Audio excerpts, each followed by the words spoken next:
3 दिन, सिर्फ 3 दिन में एक नहीं, दो नहीं, बल्कि कई बार पाकिस्तान में तुर्की के मिलिट्री प्लेन उतरे।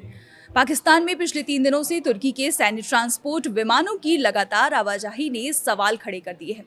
क्या कोई सीक्रेट प्लानिंग चल रही है? जानेंगे इस वीडियो में। आप देख रहे हैं न्यूज़ 18 का डिजिटल प्लेटफॉर्म और मैं हूं आपके साथ पल्लवी त्रिपाठी। रिपोर्ट्स के मुताबिक 19 से 21 अगस्त के बीच तुर्की एयरफोर्स के C-130 हरक्यूलिस ट्रांसपोर्ट विमान कई बार पाकिस्तान पहुंचे। इन विमानों की आवाजाही खासतौर पर रावलपिंडी के पास स्थित नूर खान एयरबेस और कराची के मसूर एयरबेस पर देखी गई।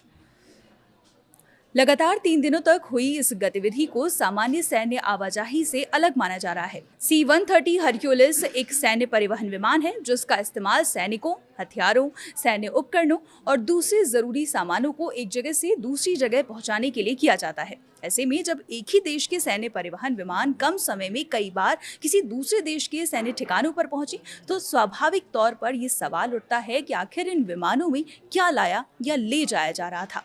रिपोर्ट्स के मुताबिक खुफिया इनपुट में आशंका जताई गई है कि इन उड़ानों के जरिए पाकिस्तान को बड़ी संख्या में ड्रोन और उनसे जुड़े सिस्टम की खेप पहुंचाई गई हो सकती है।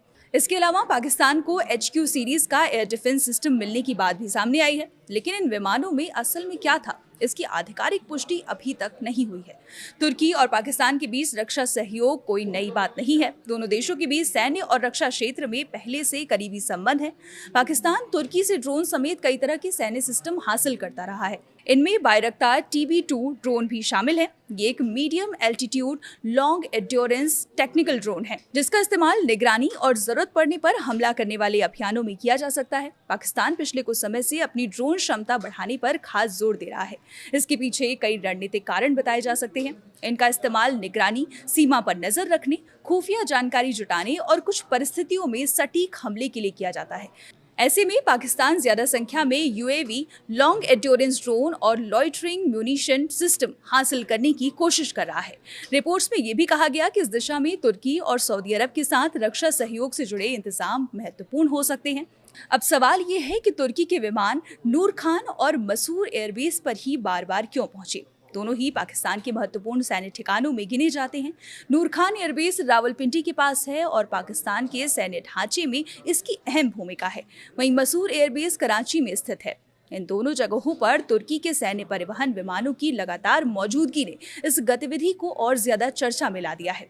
तुर्की के साथ बढ़ता सैन्य सहयोग पाकिस्तान के लिए इसलिए भी जरूरी है क्योंकि आर्थिक मुश्किलों के बावजूद वह अपनी रक्षा क्षमताओं को मजबूत करना चाहता है। दूसरी तरफ तुर्की भी रक्षा क्षेत्र में अपनी तकनीक और सैन्य उत्पादों के एक्सपोर्ट को बढ़ा रहा है। दोनों देशों के बीच ड्रोन और दूसरे रक्षा उपकरणों को लेकर सहयोग इसी रिश्ते का हिस्सा है।